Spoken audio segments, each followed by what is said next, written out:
दोस्तों आज मैं आप लोगों से मूंग की दाल की भुनी हुई मूंग की दाल की रेसिपी शेयर करूंगी। दालें हमारी मुतवाज़न ग़िज़ा का एक अहम जुज़ होती हैं और बच्चों को और बड़ों को मुतवाज़न ग़िज़ा खाना चाहिए। तो मेरे स्टाइल में ये दाल बनाएं और मज़ेदार सी दाल बनाएं और इसके साथ जो मैंने लवाज़मात हैं तो वो भी बनाएं। तो बड़ी ज़बरदस्ती दाल स्टार्ट कर देते हैं बनाना। तो यह मूंग की दाल मैंने ली है 1 पाव। धुली हुई मूंग की दाल कहलाती है ये। तो मैंने इसे भिगो दिया है आधे घंटे। अब ये मैंने अदरक लहसुन लिया है, एक टेबल स्पून गरम मसाला है और 4-5-6 जवे लहसुन के एक छोटा टुकड़ा अदरक का, सबको पीस लेंगे। अब एक पतीले को मैंने चूल्हे पे चढ़ा दिया है और इस पे रख दिया है। इसमें डाला है 3-4 कप कुकिंग ऑयल डाल दिया है और ये है एक मीडियम साइज़ की प्याज को बारीक स्लाइस करके वो भी डाल दिया है मैंने। इसको थोड़ा सा फ्राई किया है तो 1 टेबल स्पून तमाम गरम मसाला, खड़ा गरम मसाला डाल दिया है। अब प्याज और गरम मसाले को हम एक साथ फ्राई कर लेंगे। तो ये देखें, अब मैं इसमें गरम मसाला जो मैंने अदरक लहसुन के साथ में गरम मसाला पीस के रखा था वो सब डाल दिया है मैंने।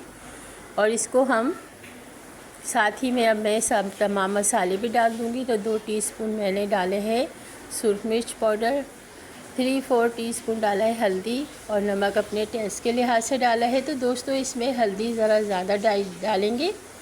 तो 3-4 टीस्पून डाली है मैंने हल्दी और 3 मीडियम साइज़ के टमाटर मैंने हैंड चॉपर से चॉप करके वो डाल दिया है।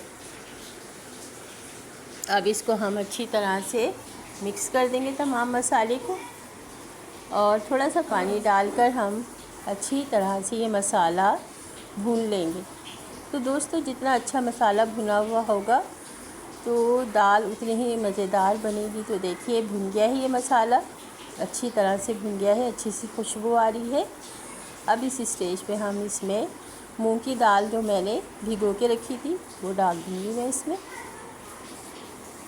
सारी ये बाउल में से भी सारी मैं डाल दूँगी इसमें। तो दोस्तों बड़े मज़ेदार सी और ज़बरदस्त सी दाल की रेसिपी है और दाल वैसे भी हमें खाना चाहिए।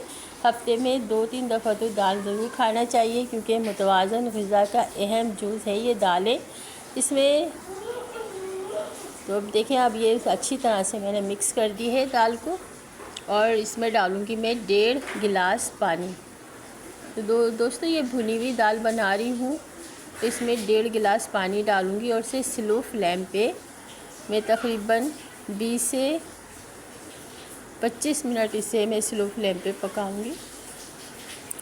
और भीगी हुई है ये आधा घंटा तकरीबन ये दाल भीगी हुई है तो ज़्यादा चम्मच नहीं चलाएंगे। अब देखें थोड़ा सा उबाल आया है तो कवर करके मैं इसे 20 से 25 मिनट मैंने इसे स्लो फ्लेम पे पकाया है।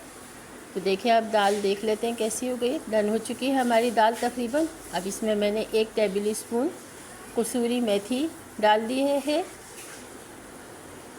और 7 से 8 हरी मिर्चें डाल दी हैं और इसे मैं 1-2 मिनट के लिए कवर करके रखूँगी ताकि मिर्चों की अच्छी सी खुशबू आ जाए। दोस्तों डन है, 2-3 मिनट हो गए हैं, हमारी दाल रेडी हो चुकी है सर्व करने के लिए। ज़बरदस्त सी और मज़ेदार सी। ये देखिए नरम इतनी है मगर नरम होने के बावजूद एक एक दाना अलग अलग है।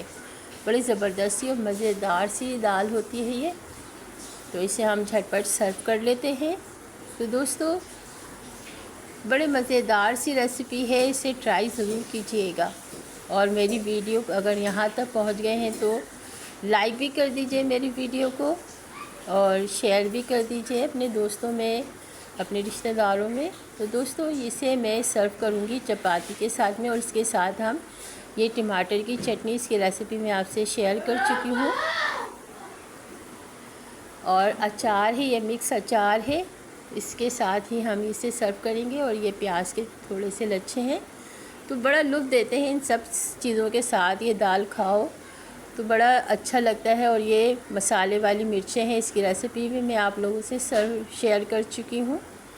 तो बड़े मज़ेदार सी रेसिपी है। तो दोस्तों ये थी मेरी रेसिपी, कैसी लगी आपको? अच्छी लगी तो लाइक कर दीजिएगा और शेयर कर दीजिएगा। मिलते हैं एक और अच्छी सी ज़बरदस्त सी रेसिपी के साथ।